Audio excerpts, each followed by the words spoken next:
Sophia Parker stepped out of her sleek black car and took a deep breath before walking toward the entrance of the high-end boutique. She had been looking forward to this moment for months.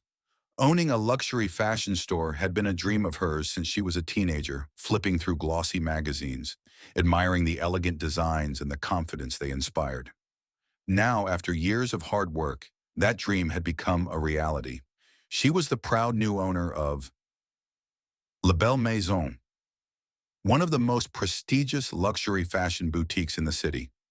Dressed in a simple yet sophisticated cream-colored dress with matching heels, Sophia looked every bit the successful entrepreneur she had become. However, her attire wasn't flashy, nor did she wear any obvious designer labels. She had always believed that true class was about elegance, not extravagance. As she stepped inside, she took in the pristine marble floors, the crystal chandeliers, and the carefully arranged displays of designer handbags and couture dresses. It was exactly how she had envisioned it, but before she could fully appreciate the moment, a sharp voice interrupted her thoughts. "Excuse me, ma'am, but I think you're in the wrong store." Sophia turned to see a tall man in a fitted navy suit, his arms crossed over his chest, staring at her with clear disapproval.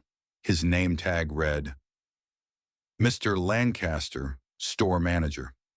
She gave him a polite smile. "Oh, I don't think so. I was just admiring the collection." Mr. Lancaster's lips curled into a smirk. "I highly doubt this is your kind of store. Our clientele prefers high-end fashion, not whatever it is you're wearing." Sophia blinked, taken aback by his rudeness. She wasn't expecting a red carpet, but to be judged so quickly was shocking. "I see. And what kind of people do you think belong in a store like this?" she asked, maintaining her composure. "The kind who can you afford asset," he said, eyeing her up and down. "And quite frankly, you don't look like you can. This boutique serves an exclusive clientele. We don't allow just anyone to browse." A few nearby shoppers turned their heads, intrigued by the growing tension. Sophia caught sight of a well-dressed woman whispering to her friend, glancing at her with a mix of amusement and pity. Sophia sighed. She had hoped for a smooth transition into ownership, but it seemed she had a problem to address first. "I see," she said calmly. "And what exactly makes you think I don't belong here?" Mr. Lancaster let out a small chuckle. "Look, ma'am, I'm not here to argue. I have a business to run, and I can't have people loitering who clearly have no intention of making a purchase. So I'll kindly ask you to leave before I call security." Sophia raised an eyebrow. Security? He was seriously threatening to have her removed? She took a deep breath, deciding to give him one last chance. "And if I told you I had every right to be here? Then I'd say you're wasting my time," he replied, now growing impatient. "Please leave." A hush fell over the store as everyone watched to see what would happen next. Sophia nodded slowly, then reached into her purse and pulled out a sleek black envelope. She handed it to him with an unreadable expression. "What's this?" he scoffed, snatching it from her hands. "Open it," she said simply. Mr. Lancaster tore it open and pulled out an official-looking document. His eyes scanned the words quickly, and his face drained of color. "Ownership Transfer Agreement. Effective immediately. Sophia Parker is the new owner of La Belle Maison." Silence. Mr. Lancaster's mouth opened and closed like a fish gasping for air. His arrogant confidence vanished in an instant. You're the new owner?" he stammered. Sophia folded her arms. "That's right. And if I'm not mistaken, I just got kicked out of my own store, didn't I?" The tension in the room was palpable. Shoppers gawked at the scene, whispering among themselves.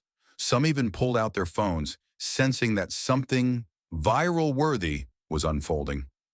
Mr. Lancaster stuttered, scrambling for an excuse. I didn't know. If I had known, Sophia held up a hand, cutting him off. "Exactly. You didn't know. But that's the problem, isn't it? You judged me based on your assumptions. You dismissed me because I didn't look like what you expected a customer or an owner to be." Mr. Lancaster's face turned red. "I assure you, Miss Parker, this was just a misunderstanding." "Was it?" Sophia tilted her head. "Or do you treat everyone you deem unworthy like this?" He had no answer. Sophia exhaled, taking a moment to compose herself. She hadn't come here to make a scene, but she also couldn't ignore what had just happened. Effective immediately, you're relieved of your duties, she said firmly. I have no room for discrimination in my store. His eyes widened in horror. You're firing me. That's exactly what I'm doing.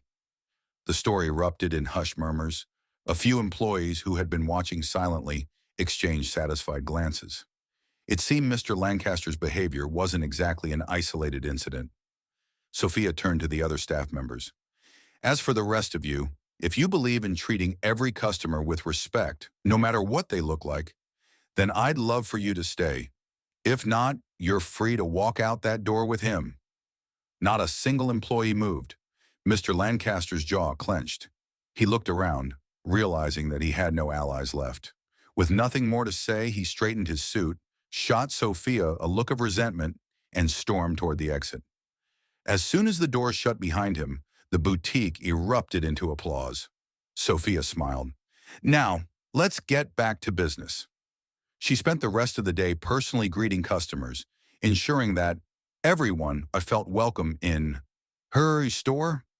And just like that, La Belle Maison was no longer just a luxury boutique. It was a place where elegance and kindness went hand in hand. And that, she thought, was a true luxury.